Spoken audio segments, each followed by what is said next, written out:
என் தங்க பிள்ளையே, மிகப்பெரிய விஷயம் உன் வாழ்க்கையில் மிகப்பெரிய விரைவில் வர காத்திருக்கிறது. என் தங்க பிள்ளையே, உன் கண்ணீரானது நான் பார்த்து விட்டேன். அதில் நியாயம் இருப்பதனால்தான் இந்த மிகப்பெரிய சந்தோஷம் உன்னை தேடி வரப்போகிறது. இந்த தாயிற்காக நீ தைரியமாக இரு என் தங்க பிள்ளையே. தங்க பிள்ளைகளா, ரொம்ப நாளா ஒரு சர்ப்ரைஸான விஷயத்த சொல்றேன் அப்படின்னு சொல்லி உங்களுக்கு சொல்லியிருந்தேன். அது இன்னைக்கு நான் சொல்ல போறேன். என்ன அப்படின்னா, நம்மளுடைய வரம் தரும் வாராகி ஆலயம் செங்கல்பட்டு வையாவூர்ல திருவிழா நடக்க போகுது. என்னைக்கு அப்படின்னா, அடுத்த மாதம் 9ஆம் தேதி திறப்பு விழா, கும்பாபிஷேகம், மகா கும்பாபிஷேகம் நம்ம வரம் தரும் வாராகி அம்மனுக்கு கும்பாபிஷேகம் நடக்க போகுது.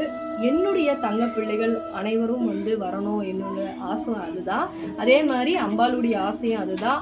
எந்த லொக்கேஷனில் இருக்குது, இப்போ லொக்கேஷன் வேணும் அப்படின்னா நான் கொடுக்குற வாட்ஸ்அப் நம்பரு, அந்த நம்பருக்கு நீங்கள் லொக்கேஷன் வேணும்னா வாட்ஸ்அப் பண்ணுங்கள். கால்